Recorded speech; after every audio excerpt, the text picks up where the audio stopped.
Hello everyone, I am Ranjit. Welcome back to my YouTube channel.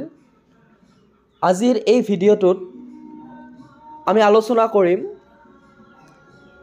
কিছুমান এনেকুৱা ধৰণৰ বাক্য যেনে মই ৰাতি বাহিৰত যোৱাটো নিষেধ,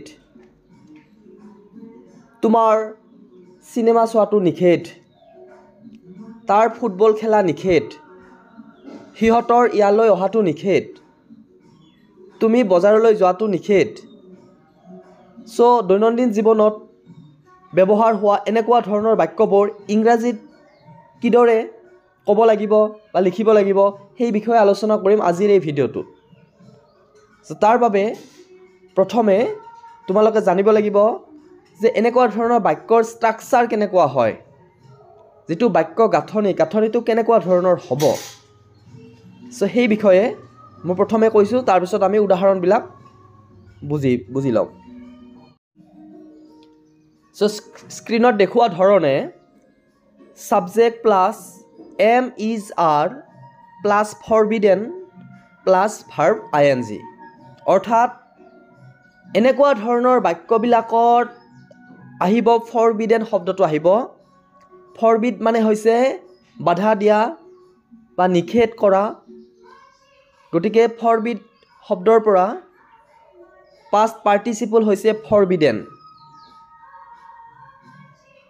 গতিকে বাক্যৰ গঠনটো হ'ব প্ৰথমে সাবজেক্ট থাকিব, তাৰ পিছত এম ইজ আৰ আহিব, তাৰ পিছত ফৰবিডেন, আৰু তাৰ পিছত যেটো ভাৰ্ব থাকিব সেই ভাৰ্বটো আইএনজি ৰূপত লিখিব লাগিব, যে Forbidden going, Forbidden doing, Forbidden reading, Forbidden watching, বাক্যত আইএনজি আহিব। উদাহৰণৰ সহায়ত কথাখিনি বুজিবলৈ চেষ্টা কৰিলে যথেষ্ট সহজ হ'ব। প্ৰথম বাক্যটো হৈছে যে মই ৰাতি বাহিৰত যোৱাটো নিষেধ। I am forbidden going outside at night. I am forbidden going outside at night. প্ৰথমে সাবজেক্ট আই, তাৰ পিছত এম ইজ আৰ আছে, তাৰ পিছত ফৰবিডেন, আৰু ফৰবিডেনৰ পিছত থকা ভাৰ্বটো গোয়িং আইএনজি ৰূপত লিখিব লাগিব। So I am forbidden going outside at night. দুই নম্বৰটো হৈছে যে তাৰ মিঠা খোৱাটো নিষেধ।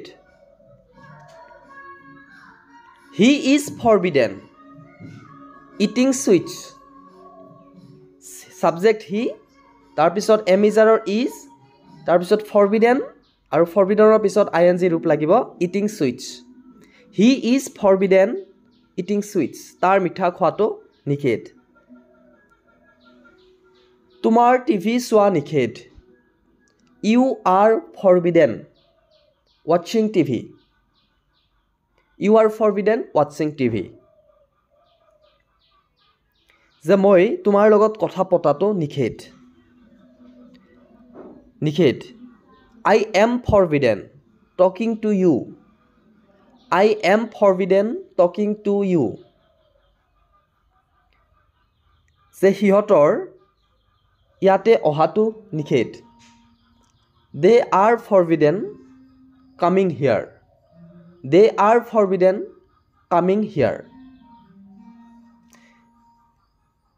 যে ৰিমিৰ স্কুলত যোৱাটো নিষেধ। Rimi is Forbidden going to school. Rimi is Forbidden going to school.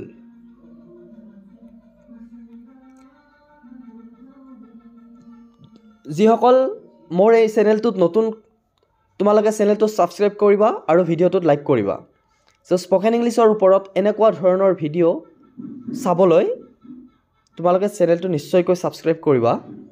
আৰু শেষত যিটো বাক্য দিয়া হৈছে ৰোহিতৰ ফুটবল খেলা নিষেধ, এই বাক্যটো তোমালোকৰ কাৰণে এৰিলোঁ। তোমালোকে এনচাৰটো কৰিবা, কমেণ্ট ছেকশ্যনত জনাব পাৰিবা এনচাৰটো। আৰু আজিলৈ ইমানখিনিয়ে, পৰৱৰ্তী ভিডিঅ'ত লগ পাম। Thank U.